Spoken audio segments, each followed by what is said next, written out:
Alright guys, we've got a bunch of great Nintendo Switch and RPG news to go over. Shin Megami Tensei 5 got its second big trailer, and goodness gracious are there a lot of nice details, new gameplay features, and something that I've been saying since they revealed this, that this is not the same game. We've got a big update on Dragon Quest and what's happening with that franchise, Dragon Quest 12, Dragon Quest 3 HD 2D Remake. This is definitely big. Plus, the Legend of Heroes news when it comes to a Switch release and Endless Oceans. New gameplay footage on there. But before we get into any of that, what's good everyone? OJ here. Welcome back to another video. Please make sure you hit that like button, subscribe if you are someone new, and click that notification bell to get my videos first. Now let's go ahead and first jump into this SMT5 Vengeance second trailer. The game is officially due out for the PlayStation 4, PlayStation 5, Xbox Series, Nintendo Switch, Xbox One,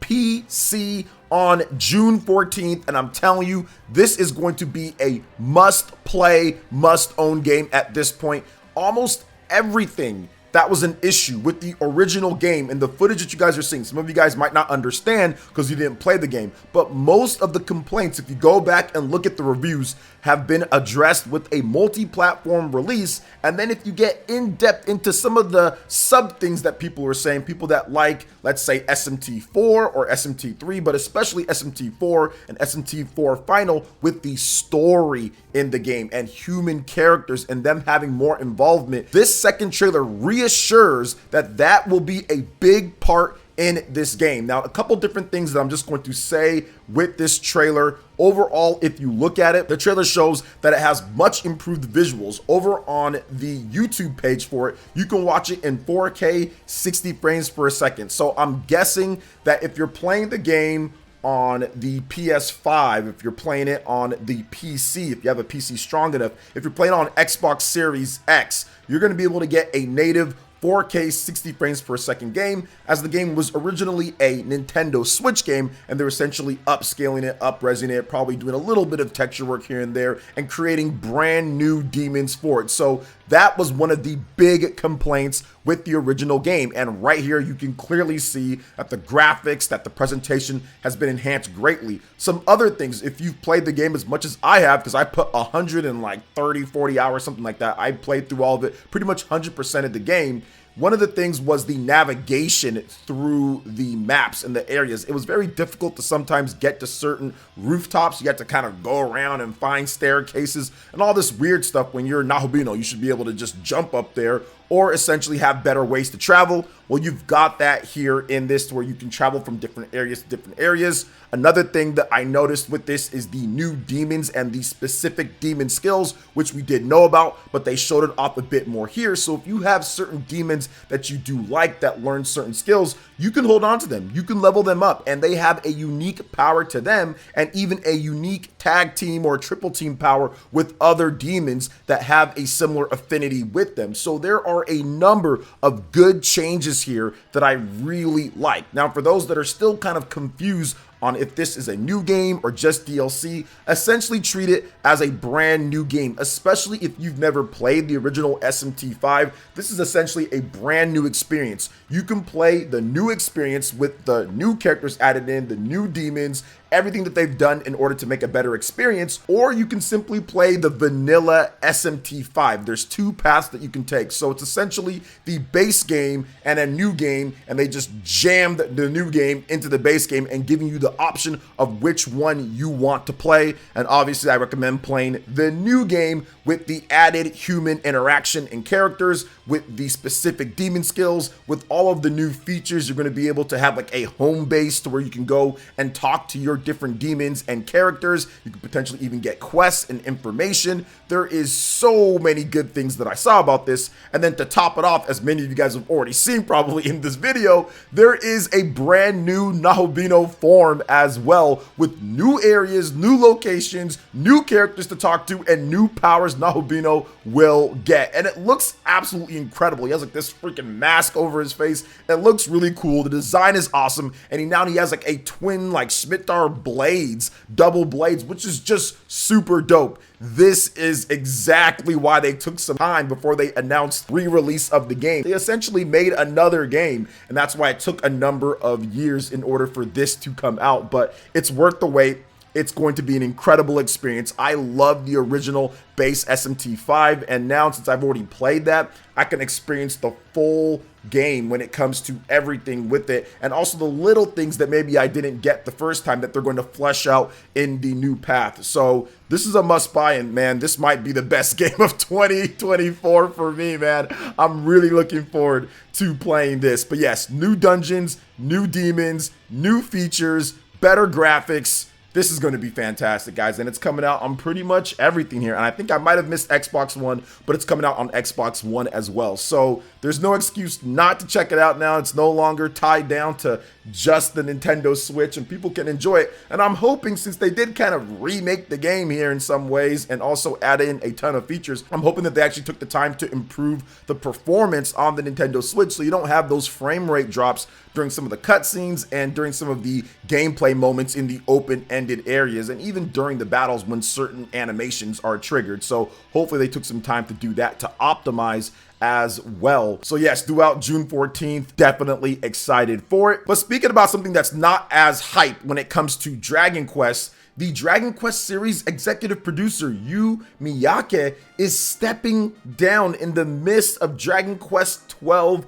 development, but there's more to talk about that. So, longtime Dragon Quest series executive producer Yu Miyake will step down from overseeing Dragon Quest games to head up Square Enix's smartphone games, according to a Bloomberg report, citing people familiar with the matter. Writes Gematsu. The move reportedly comes following delays in developing the next installment of the series. Miyake, who joined Enix in 1990, has been credited as the executive producer on the Dragon Quest series since the release of Dragon Quest Monsters Joker in 2006. He was first credited in a Dragon Quest game as production staff on Dragon Quest V: Hand of the Heavenly Bride in 1992. In 2004, he was the chief producer of the Dragon Quest V: Hand of the Heavenly Blade remake for the PlayStation 2, as well as one of the chief producers on Dragon Quest VIII: Journey of the Cursed King, which is an all-time classic. Now, according to Bloomberg, Miyake's move to smartphone games is part of a large-scale reorganization that took effect on April 1st. Which will see Square Enix overhaul its game development pipeline to help the company rely less on external resources and focus more on in-house AAA titles. Yosuke Saito, best known for his role as producer of the Nier series, is a strong candidate to take over Miyake's role, the sources told Bloomberg. Saito was previously a producer on Dragon Quest XI: Echoes of an Elusive Age, as well as Dragon Quest X Online from versions 1 to 4.2. So that's definitely a strong, I would say, person that knows what they're doing if they were overseeing those games, because Dragon Quest X, despite it not coming over officially here in the West, has been very successful for Square Enix in Japan, in addition to Dragon Quest XI: Echoes of an Elusive Age, making Square Enix a boatload of money based on the platforms it's on, its optimization, and its review scores. So this is definitely, like I said, maybe a good or bad thing, depending on how you feel Dragon Quest is going. Maybe he didn't have the right ideas in order to get Dragon Quest 12, Dragon Quest 3 HD 2D Remake out in a timely fashion. Maybe there was problems when it comes to what he was dealing with in the modern day. We just don't know at this point. Maybe this change was needed. Maybe he felt kind of burnt out on it and wanted to do something else. We just don't know the specifics or the details, but I do know this. Mr. Saito is a phenomenal developer in terms of his management and what he was able to do with Dragon Quest XI, how he was able to get that game and do what he did with it, Dragon Quest X as well. So I do think that no matter what happens, Dragon Quest 12, Dragon Quest 3 HD 2D Remake will be phenomenal games when they eventually come out. Now, and I do think that there's another side to this, which I've talked about in my own Dragon Quest news, is that I do feel that they are kind of waiting for Nintendo Switch 2 as well, considering the landscape of what's happening in Japan and what people are buying. A lot of games are selling less if it's just on PlayStation, and Nintendo Switch is on its way out, so you probably want to have that Switch 2 version ready, just like Dragon Quest has always been big for whatever Nintendo's doing next, like we've seen before. So I do think that that is also part of the delays as well. But we're going to have to wait and see overall how it all works out. But speaking of not waiting and seeing, especially if you're in Japan, let's talk about The Legend of Heroes Trails Through Daybreak 2 and what's happening. So Falcom will release the Legend of Heroes Trails Through Daybreak 2 for the Nintendo Switch on July 25th in Japan for 4,800 yen, the company has announced. Now, it's not just the game. There are some improvements here. The Switch version will feature various optimizations surrounding functionality and controls, as well as a, quote, high speed mode and archive feature.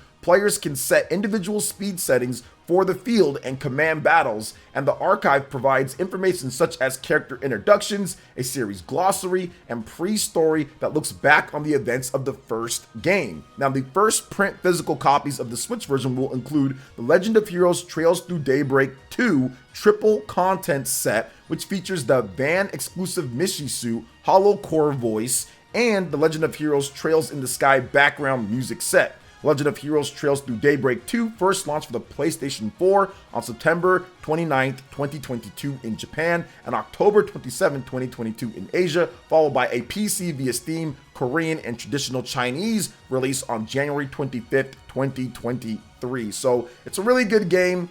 I think that people are going to be excited to be able to play this on the Nintendo Switch in Japan. And of course, we're going to be seeing what's going to happen with the Western releases, but the game looks really good. I love the screenshots here. The Legend of Heroes is always a series that I've been wanting to get into. There's just so many games and so many arcs, and they take so long to get through. But one of these days, I am going to play it. Maybe it'll be this one right here with The Legend of Heroes Trails Through Daybreak 1 and then of course 2. But yeah, the game is currently available PS4, PS5, and PC. Just finally the Nintendo Switch version is coming over to Japan. So definitely a good thing. Great games, more players get to play this awesome RPG series, and I'm looking forward to seeing what they do in the future, especially with the Nintendo Switch 2, and what they do on PlayStation 5, and just how they kind of acclimate everything for more games finally getting localizations and coming out in the West. So very good on that front, and I love the art here too from the Nintendo Switch version. I think it looks pretty cool with the character right there to the left of it, and of course the characters on the right as well. But we do have something that's a little bit more relaxing, I guess, than The Legend of Heroes and wondering about localizations and all that. Let's talk about Endless Ocean Luminous Sounds of the Sea trailer. Nintendo released some new gameplay footage of you simply just swimming around with the fishes. So publisher Nintendo and developer Akira have released a new trailer for Endless Ocean Luminous dubbed Sounds of the Sea. Here's a little bit more information about the game, guys. Dive in and survey mysterious underwater world. Take a deep breath and plunge into the veiled sea, an unexplored region with discoveries that change with each dive. So it's kind of like a rogue game. Encounter and learn about over 500 species of marine life, some of which are presumed extinct or even mythical. What will you find on your undersea journey? Hang out and explore together in shared expeditions of up to 30 players online. Wander together in groups of up to 30 with Nintendo Switch Online membership. Greet your fellow divers with a gesture, then delve into the depths to share discoveries. Swim with friends on us. A free 7-day trial for the Nintendo Switch Online is included in the game. Awesome there. You'll need an internet connection and of course Nintendo Switch Online membership to participate in these shared expeditions. But if you are not a Nintendo Switch Online member, don't worry, we've got you covered. After purchasing the game, you'll receive the Nintendo eShop code for the free 7-day trial. Endless Oceans Luminous is due out for the Nintendo Switch on May 2nd. So the thing that I'm worried about this game, or at least something that I'm not necessarily worried, but I'm kind of skeptical about, is like what's going to be the game aspects of it. I know that there's been previous ones where you collect certain things, but if you just go and dive underwater and then you can just see your friends and gesture, like what's the actual game part? Are they going to have modes in there instead of just 30 people in there swimming around and saying, hey, I can see you? Kind of like how Animal Crossing New Horizons, you can just go to people's island and just say, hey, I'm in your island. Like there is some things to do, but there isn't a ton of things to do. So I'm hoping that they actually have some game modes and things programmed around this 30 players online, because otherwise I'm going to try it out 1 or 2 times and be like, all right, I'm done. I'm just swimming around here and we're not actually doing anything. But I do think that the game graphically looks really good for definitely not a big AAA type of title. And the fact that they're bringing back Endless Ocean, I went on the comment section over on YouTube and there's a lot of people that are excited about this game coming back because they love the previous Endless Ocean games. So happy for those people. Not necessarily my type of game, but at the same time, I'm going to try it out just to see if I do like it or not. So what did you guys think about all the different Nintendo Switch RPG news here? What are you most excited to play when it comes to the games? Let me know in the comment section below. All right, guys, that wraps it up for this video here. Thank you so much for watching. I do appreciate it. Please make sure you hit that like button, subscribe if you are someone new, click that notification bell, and check out more content right here on screen from PlayerEssence. Thanks for watching. We'll catch you guys for the next one. Peace.